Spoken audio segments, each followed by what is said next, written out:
Coming at y'all with another video. Shalom. Going into the information of these Edomites, of the location of the burial of YAHAWASHI. Just keep in mind that he was a man of color. Revelation 1:14, Daniel 10:5. So with that, I'm gonna just play this video. Just keep in mind that they're coming with that Caesarea Borgia, Jesus Christ type, you know what I'm saying, information, which we know that his name was YAHAWASHI and he was black. So let's dive into the information of Esau.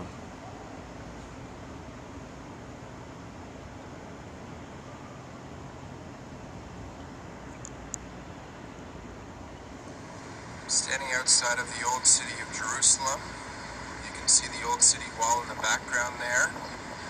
And just to the right behind those buildings is the Damascus Gate. And in Hebrews 13 verse 12 it says that Jesus suffered outside of the city gate. And then in John 19 verse 20 it says that Jesus was crucified near to the city.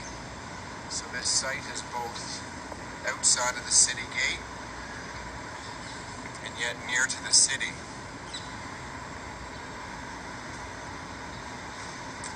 Matthew, Mark, Luke, and John all identify the place where Jesus was crucified as the place of the skull.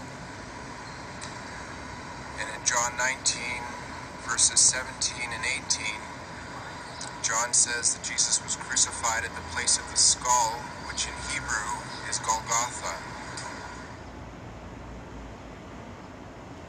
John wrote that in the place where Jesus was crucified there was a garden and a tomb. Remember, his name is YAHAWASHI. Very close by here. And he was a black man. An ancient water cistern has been found. So here's the opening to that cistern. You can see water running down there.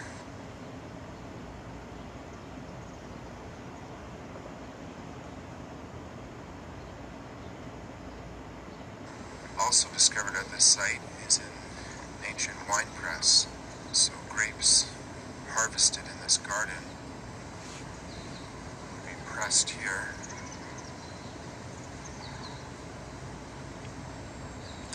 And archaeologists date this as being approximately 2,000 years old. John chapter 20 verse 15. Let me stop this video. Israel, you cannot sleep on Esau's information.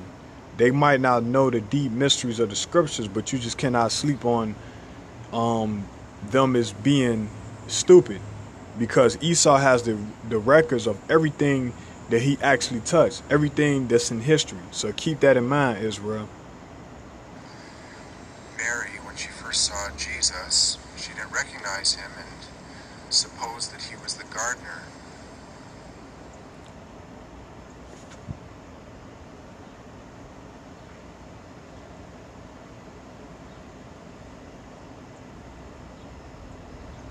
So this is a tomb which has been found here, hewn out of the rock, and it's in Matthew chapter 27 verse 60 where it specifies that the tomb in which Jesus was buried was hewn out of the rock. The floor here as well as the tomb itself are all of one stone. Scripture says that this place belonged to Joseph of Arimathea, and Matthew specifies that he was a rich man, and that's in Matthew 27 verse 57. So obviously to have a tomb of this sort you'd have to be rich, considering the type of tomb and its location in this garden. Scripture speaks of a stone that was rolled in front of the entranceway of the tomb. You can clearly see here a channel or a trough which would have enabled the stone to be rolled back and forth. And it also speaks in the book of Matthew of how a seal was placed on the tomb see the remains of what appears to be a seal.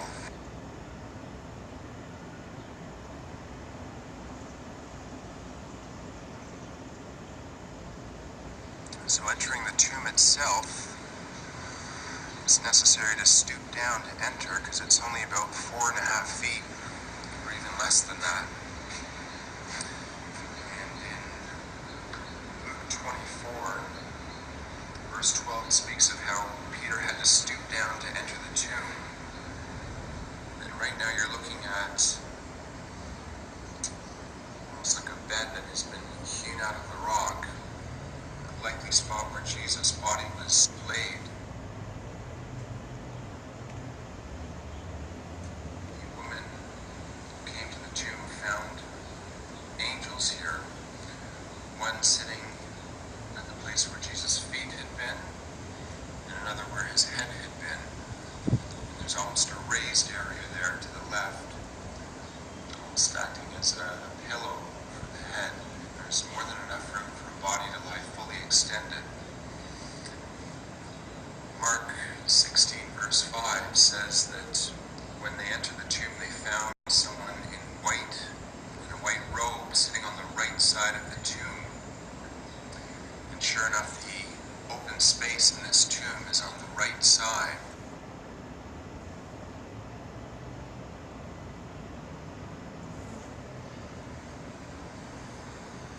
You can also see here a place for another body to be laid, but it was never completed. At the foot there, it hasn't been fully carved out as it has been on this side.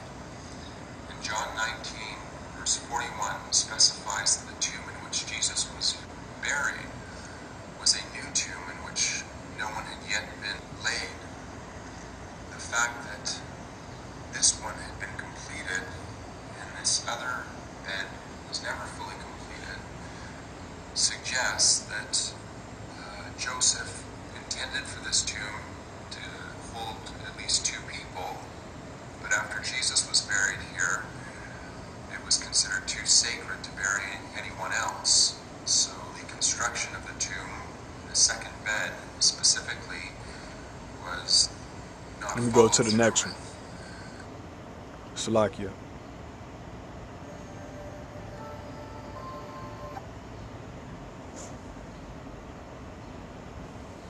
Sunday Palm Road. This is Jesus came from Bethany to Remember, his Jerusalem. name is YAHAWASHI, not Jesus. Change a lot, yeah, because graveyard was built. Jesus churches is was Caesarea Borgia. built. A busy place, Mount of Olives. These are not the real people of the land. Keep that in mind, Israel. All These right, are we're heading down to these the are heathens. church in the Garden of Gethsemane, the place where Jesus prayed and Keep that in mind. These are sweat heathens. poured out of him like drops of blood. And as we make that journey down, this was also the path that he took on Palm Sunday as he came into the city and heard them cry Hosanna to the Son of David. But that same pathway that he took when they cried out Hosanna, this same path leads him to Gethsemane and leads him to a place of great agony and great sorrow. These are Gentiles in our land. Keep that in mind. For the 100th time. Keep it in mind. So you see, we're at the Garden of Gethsemane, the Basilica of Gethsemane, the place of agony, the place where our Lord and our Savior, facing Calvary, came and prayed and asked God, if it's possible, let this cup pass from me. Nevertheless, not my will, but your will be done. And I think what's powerful for me, among many things, is this idea of coming to a nevertheless moment in your walk with God. Garden of Gethsemane. We have trees here old, like this is the Heathens. oldest tree, Heathens. 800 years, but the roots, it's from Jesus' time. An olive tree, people, it's like we are giving example to the Jewish people. You can burn, you can cut, can do whatever you want. Always new branches will come up.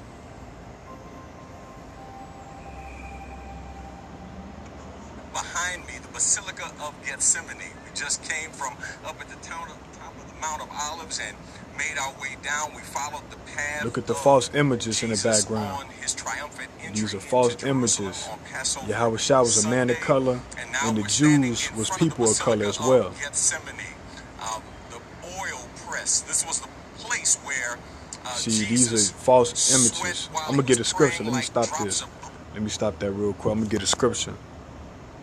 Salakia. Try to find the scripture for the false images that's in the temple. Let's see. Baba Kushah. Let me find this scripture, Israel.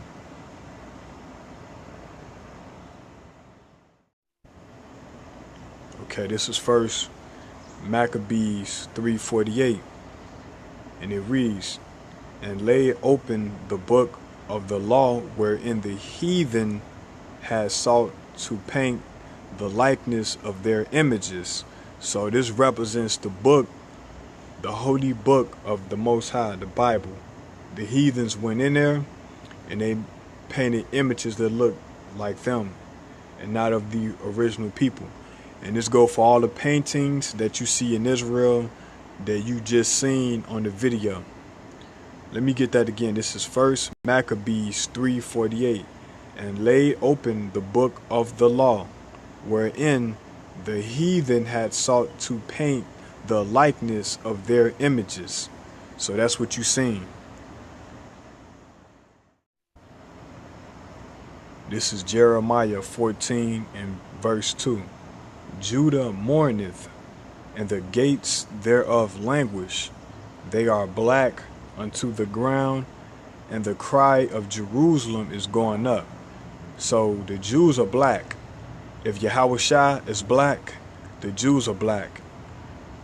Even one of the old presidents of Egypt said, "We cannot forgive the Jewish people because the real Jews left black and came back white." So you Jewish people are not the Jews of the Bible.